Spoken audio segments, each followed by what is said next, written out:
Okay. Okay, Snickers and Licorice.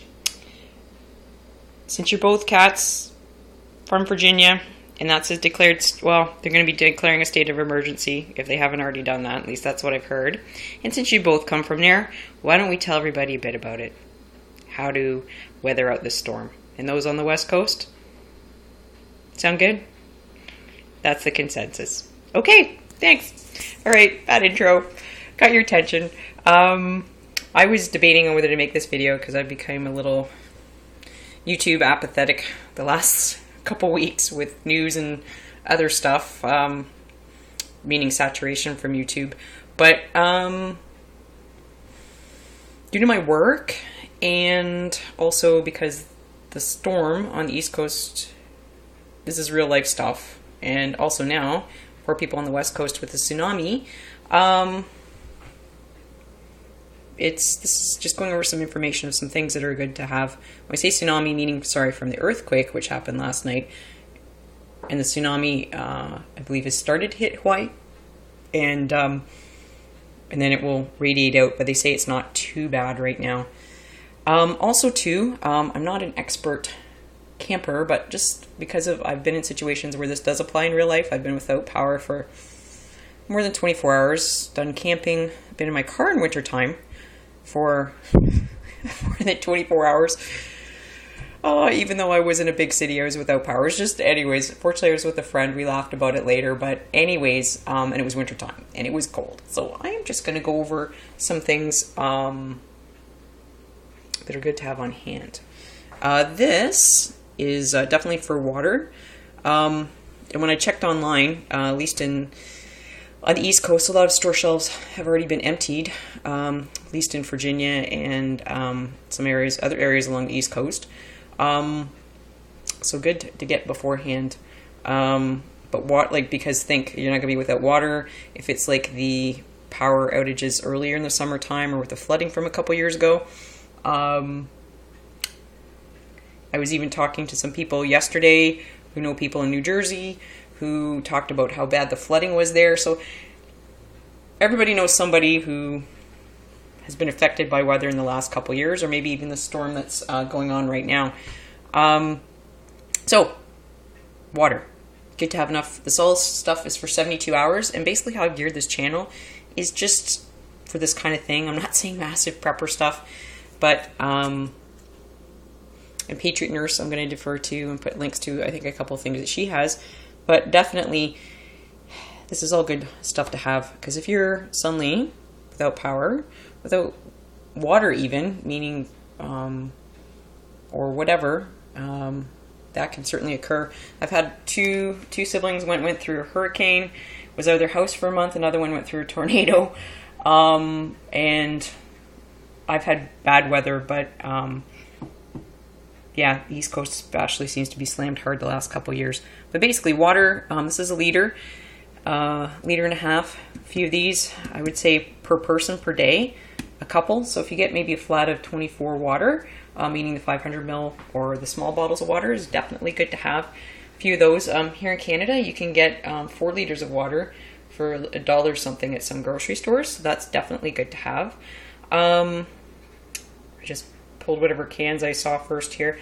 This is just representing have enough food on hand because you're not going to be able to cook. So we're not saying living out of a can like a bachelor, but definitely having enough canned goods or food on hand, and also your fridge is probably going to be without power.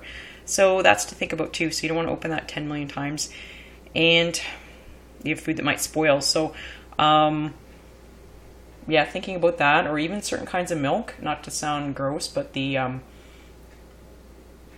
it's not dried milk. There's alternative forms of milk like almond milk and that can stay in cartons, and then there's other alternative forms of milk that can do that too.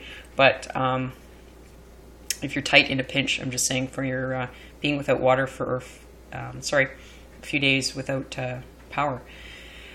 Definitely also good to have can openers. Patriot Nurse did something on this. And also too, those kind aren't very good. It's better to have a more solid one as such.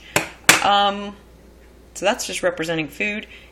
Batteries, definitely have enough batteries on hand. These are D batteries. Grabbed an open package here, but double A, for a flashlight. Even flashlights are good to have, are kind like here, which I've got even at the dollar store, and they work well. Also too, it looks like I'm being messy here, but all this has a purpose.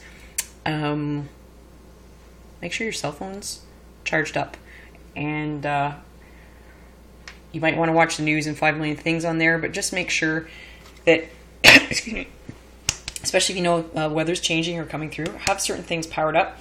That way you don't have to worry about it. And also to have batteries in a radio. That way in case you can hear school closures, flooding, or whatever might be the case. I'm just thinking about how a few months ago, West Virginia was really bad without any power, and residents and even some of the elderly were affected. And because I go to people's houses, and I had a couple of interesting things that kind of, I don't know, astounded me last weekend. I don't do home care nursing anymore, but I filled in, and a couple people I saw, anyways, I won't get into it, but common sense is not very common. I don't know however you want to say that. So I was thinking about that. Yeah, especially elderly people. It just, yeah, I won't go on about stories through my work, but definitely always have enough of something on hand. I think I said candles, and even kerosene. I used to work at a museum a long, long time ago in another life, so I'm going to show a couple things too that you can do for lights, and you don't have to work in a museum to do this. It's actually kind of handy, and a couple things I want to try to as well, because you might not have candles on hand, but you might be able to make some light. There you go. So just to make sure I have those basic things on hand, enough for 72 hours, as the Red Cross says. First aid kit's always good to have. If you're in the Northeast, they're saying there might be snow, probably just rain, but those emergency blankets, meaning they look like tinfoil but they're silver, which is another one of my videos for camping stuff, is good to have. And enough blankets on hand if you're cold. And watch out for the weather. Okay, so I wasn't even going to make this video, but yeah, for all my 10 subscribers, some other people I know are subscribing, and but people I know that stuff has happened to in real life, including myself, and I know some people that are actually forwarding these videos, so who knows, maybe this is of use to 1 or 2 people out there. Okay, have a great day. Bye.